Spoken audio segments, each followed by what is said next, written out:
प्रांताध्यक्ष हर्षवर्धनजी संकपाळ, आजचे विशेष पाहुणे माजी केंद्रीय मंत्री यशवंतजी सिन्हा आणि ज्यांनी आता आपल्याला एक अत्यंत उद्बोधक असं मार्गदर्शन केलं ते देशातले एक विख्यात अर्थशास्त्रज्ञ प्रोफेसर डॉक्टर अरुण कुमार, त्याचबरोबर व्यासपीठावर उपस्थित डॉक्टर कुमार केतकरजी, मुंगेकरजी आणि अर्थशास्त्र विभागाचे विश्वास रुडगी आणि आपण उपस्थित सर्व या कार्यक्रमाला आलेले बंधू भगिनींनो,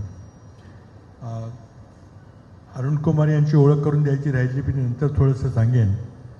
पण सिन्हाजींच्याबद्दल मी आपल्याला सांगू इच्छितो की सिन्हाजी हे बिहार राज्यातले, त्यांचा जन्म बिहार राज्यात झाला. त्यांनी सुरुवातीला भारतीय प्रशासन सेवेमध्ये IASमध्ये त्यांनी UPSC परीक्षा उत्तीर्ण करून देशात त्यांचा 12वा नंबर आला होता. त्यानंतर ते IAS अधिकारी झाले.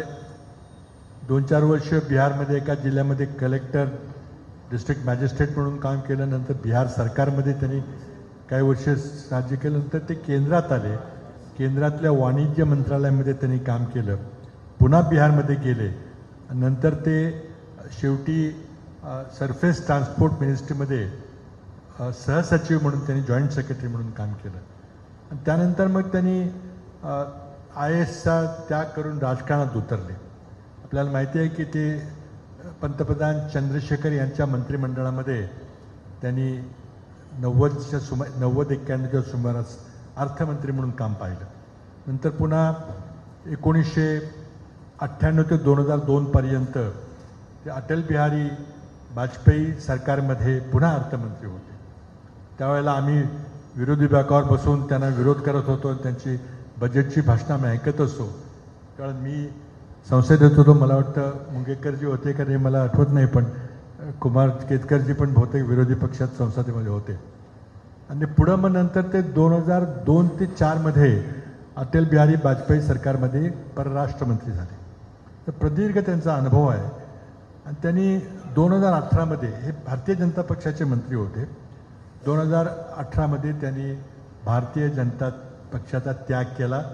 का त्याग केला आपल्याला माहिती आहे. पंतप्रधान नरेंद्र मोदी यांची त्यांनी राजवट पाहिली आणि नंतर भारतीय जनता पक्षाला रामराम ठोकला. आणि तरी पण ते राजकीयदृष्ट्या खूप सक्रिय आहेत. त्यांनी किसान आंदोलनमध्ये पदयात्रा काढली. त्यात आम्ही थोडेसे प्रशांत गावंडे आम्ही सहभागी झालो होतो. काही राजकीय पक्षामध्ये त्यांनी सहभाग घेतला होता. तृणमूलमध्ये होते.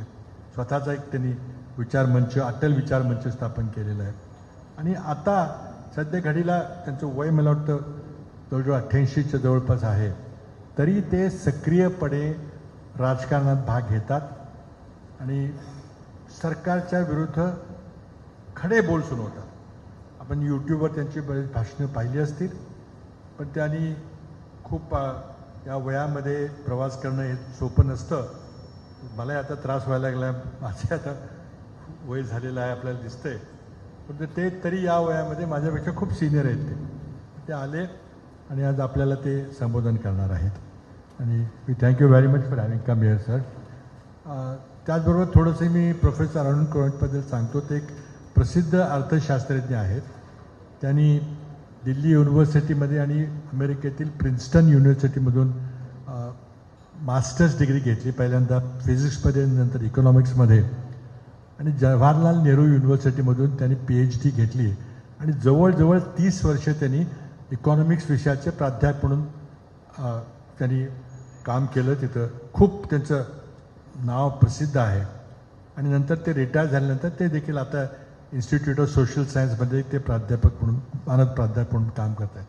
त्यांचं सर्वात प्रसिद्ध कार्य आणि सर्वात प्रसिद्ध पुस्तक हे ब्लॅक इकॉनॉमी इन इंडिया, काळ्या पैशावर ते देशातले सर्वात अगदी तज्ज्ञ असे व्याख्याते आहेत.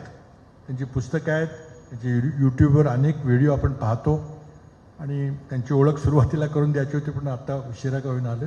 ते पण वेळात वेळ काढून दिल्लीहून इथं आले आणि आपल्याला त्यांनी अतिशय उत्कृष्टपणे क्लिष्ट आकडेवारी समजून सांगितली. विशेषतः म्हणजे GDP, economic growth, physical deficit हे सगळे आकडे आपल्याला बहुतेक डोक्यावरून जाणारे असतात, पण अतिशय सुलभतेने ते आपल्याला सांगितलं. त्यांचे आम्ही महाराष्ट्र प्रदेश काँग्रेस कमिटीच्या वतीने दोघांचे मी मनपूर्वक धन्यवाद व्यक्त करतो. आणि आता सिन्हाजींना आपलं वक्तव्य करण्याकरता विनंती करतो. आप यशवंत सिन्हाजी.